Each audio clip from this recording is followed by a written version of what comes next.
Hi folks, here I am. I'm back southern Adirondacks. If you watch my previous video on that little strip I was planting next to those spruce trees, I had mentioned I had to get up on the hill and do my bigger plot. Well, here it is. And what I'm doing, I've got a field here that is, I don't know, it's about 5.5, 6 acres. It's a nice sized field.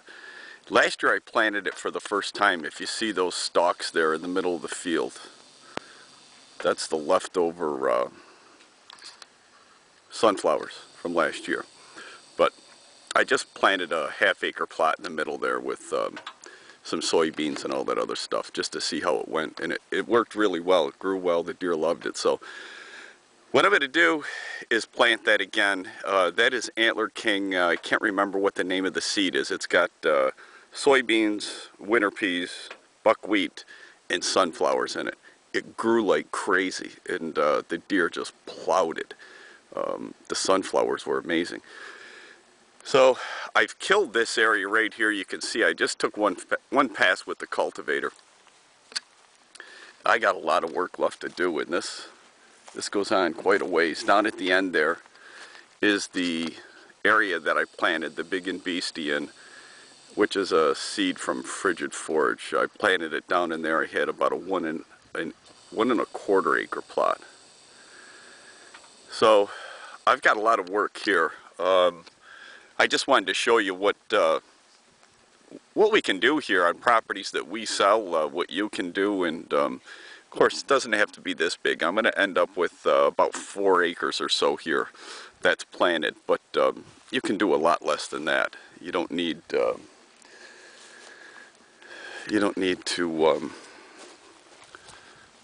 do this. That thing is it's a handful, believe me. But and then after this I'll disc it, get the lime in, and get to work on everything else. It's a really neat spot up here. You can't see it from anywhere, and it was worked years and years ago. As you can see, this sod here, this sod is really thick. But once you turn this stuff over, it smells like manure. It's really good stuff. I've got to get down about a foot before I hit a rock, so I've got a lot of good soil to work with. So I'm going to do the soybeans and sunflowers and that, and somewhere in here, if I've got the time, I'm going to stick in, I'm going to try to grow corn for the first time. Get some of that going. But it's going to be fun. It's a hell of a lot of work between here and when I'm done, and I'm in the first week of May. And if you've done this before, you know time is just always short. It's tough to do it. You know, if you read enough, watch enough TV shows or whatever you watch, you hear these guys talking all the time about you got to get it in by this time and that time and all that, and that's just not reality. You got to do it when you can do it. And but keep in mind, these plots are not cheap, so make sure you do it. If you got to go smaller and do it right, and you'll get the results. It'll work. But I'll get back to this thing when I've got the ground all worked up and ready for the seed, and it'll look well. You can tell with this thing. Here's one pass with a cultivator. You know how you see those guys on TV, they make one pass with a disc on a brand new field that hasn't been worked in 20 years and it looks like Yankee Stadium. Well, that's not reality. It's a lot of passes. You got to work your ass off to get this thing to where you've got a good seed bed. But I think I mentioned I sprayed this a few days ago.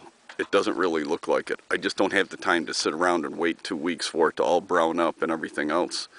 I've got to get moving, so I'm going to do whatever I can. I'll see you soon.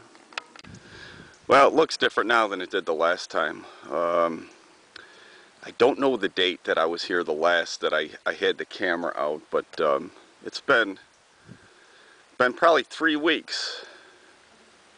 The seeds in the ground, of course the lime, fertilizer, all that's done. Seeds in the ground, and things are just starting to happen.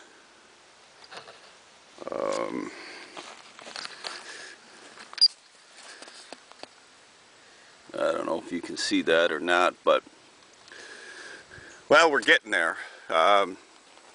This is going to be a nice plot. Again, this is Antler King Red Zone. It's got the beans, peas, buckwheat, sunflower, and I would guess right now it is, my watch says June 4th. I don't know if that's right. I think it might be the 3rd, but something like that. This was planted just a few days ago, but I think we're going to have a good plot here. One thing I didn't talk about the last time is liming, pH, and all that other stuff. And I'll just give you my 2 cents because it's not what you read. And I'll just tell you this because it works for me.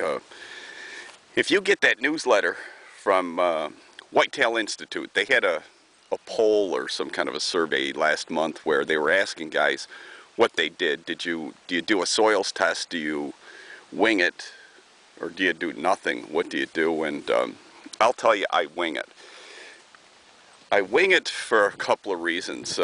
I've tested the soils here before in the past. I didn't test the soils right before I planted and fertilized and so forth. I've been doing this for years, not right here in this particular spot because this is a new plot, but on my property here, and I have a pretty good idea of what this place is like. Keep in mind, the most important factor to me is that my plots are back in the woods. I have no access. I can't have somebody pull up here with a truck and dump 10 tons of lime. It's not how it is here. So whatever I bring in here, everything comes back by tractor or ATV, and if you've done it, you know what I'm talking about. It's a pain in the ass. So what I do for the most part is this. I figure out how much time and how much energy, let's say, I'm willing to invest in bringing lime back here, because I'm not going to spend a week bringing lime back here. So I bring back enough lime that I think it's going to make a significant difference. The lime I use when I'm starting a new plot is hydrated lime. You can buy it from Tractor Supply. 50-pound bag is $8. It's twice as strong as like an ag lime. It's really good stuff. It's very fine, it's very white, it's very messy, it gets all over the freaking place, but it works. So I buy that stuff, put it in. Then the years after that, I do more of a maintenance type thing with pellet lime. It's a lot cleaner, it's a lot easier for me to get back here, and I'll do, let's say, on a couple acres, I'll do 500-600 pounds, let's say this year, and then I'll maybe skip next year and I'll do a few 100 pounds more the year after that. And so I take care of it like that. Now, the reason I do it like that is because I've had pretty good success with my plots. When my plots stop producing, then I'll pay more attention to it. But my plots have been doing good. This one right here, by the 4th of July, a month from now, let's say, this plot is going to be chest high, and it is going to be filled with food and with deer. So I'm not worried about that. I don't suggest it's the way to go, but that's how I do it. If you're going to test your soils, you know any seed company out there will test your soils. They'll send you that envelope. You can mail it back to them. They'll test it in no time at all. You can go to your local county ag office. They'll do the same thing. Catch them on a good day, they'll do it right there. But besides that, testing soil yourselves, you've got options. One thing you've seen in Cabela's, Bass Pro, all those other places, that thing, it's like a probe, like a needle, sticks in the ground. It's got a meter there and it tells you what the pH is. Supposedly costs about 25 bucks. Don't waste your money. My brother's got one of those, and I can tell you, if we stuck it in the ground right here, it would say 7.0. If you turned around and stuck that thing up a horse's ass, it would say 7.0. I can guarantee you. It's just a waste of money. Go to a place like Forestry Suppliers. You can find them online. They sell soil test kits. They cost $100, $120, something like that. Comes with the all the materials you need, plus the color chart so you can see what your pH is. I use that. I've used it on my property several times over the years. You can do quite a few tests out of that kit too. So do one of those, and you'll get an idea of where you're at. But I'll be back here in about a month and let you know how this thing is looking. Well, here we are. Now I got to tell you, I was going to come up here July 4th. I didn't make it. It's the, what is it? It's the 11th. This is the 11th of July, and the reason I didn't come up here last week, I'll tell you, since I did the last part of this video, it has rained non-stop. I've been here in this area my whole life. I've never ever seen rain like this, and I can't believe that this stuff is taken off like it has. Now you can see this buckwheat right here. It's pretty obvious. It's all over the place now. Here is, that's at my middle of my chest, top of my chest. So from the 4th, or no, from Memorial Day, whenever that was, until now. And yeah, let me see.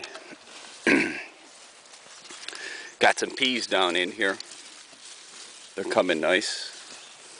Beans. And boy, here's sunflower right here. Sunflower is, alright, my thigh. That's looking good. So, well, the plot is doing good. Fortunately, I didn't have a big washout or anything. I'm on the highest part of the plot, and it goes downhill towards those woods. And had one spot in there where there's a lot of peas and stuff like that growing, but not the other. But this plot's looking good. I would say in another couple weeks, this stuff is going to be right up to my shoulders. And we're going to be in good shape. I'm going to set the camera up here now. So, well, you've seen the process. Take it for what it's worth. I'm no expert.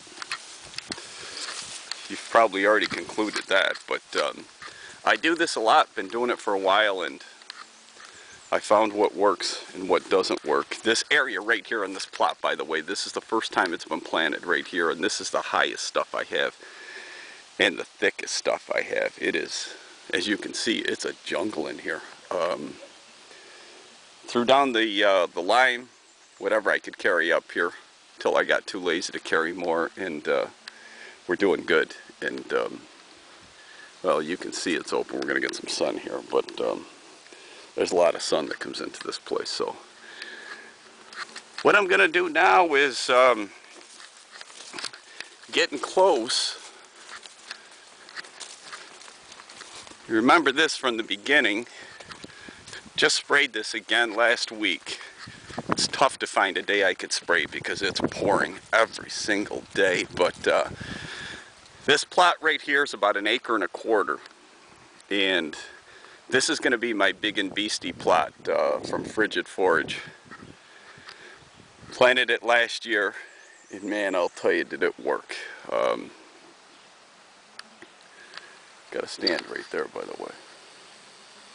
Man, we see deer out of that baby. But I'll show you a little something about doing this. I'll have this ground worked up here this weekend, and then we'll get at it and get it planted. Get the brassicas in this weekend. Here up north, I'll tell you, I've done it and learned the hard way. I plant the brassicas in the middle of July. I know that the bag will say you could go to September 1, and I've done it at times in different places. If you want big vegetables, you want big turnips. I grow turnips that are the size of softballs and bigger, right in here and in my brassica plot down below. And the way you do that is you get it in about the middle of July. Don't do it before that because it'll be too hot and the turnip sugar beets can't survive that. But middle of July up here in the North Country, and you'll be in good shape. But that stuff grows fast, and I'll get to that pretty soon. Anyways, thanks for tuning in. Good luck. Well, this video's long enough. I'm just going to wrap this up. Take a look at these sunflowers. I wanted to show these to you. There's that big and beastie right over there. I'll go show you that on another video. But you can see what this plot has done. The deer will devour all of these flowers in about another 3 weeks, 3 to 4 weeks. They'll hammer them. And that's not all. They're still coming. But quite a plot. There's deer in there bedded right now, I'll bet you my life on it. But give this stuff a shot. It's good stuff. The deer like it. It's easy to grow. Thanks for tuning in.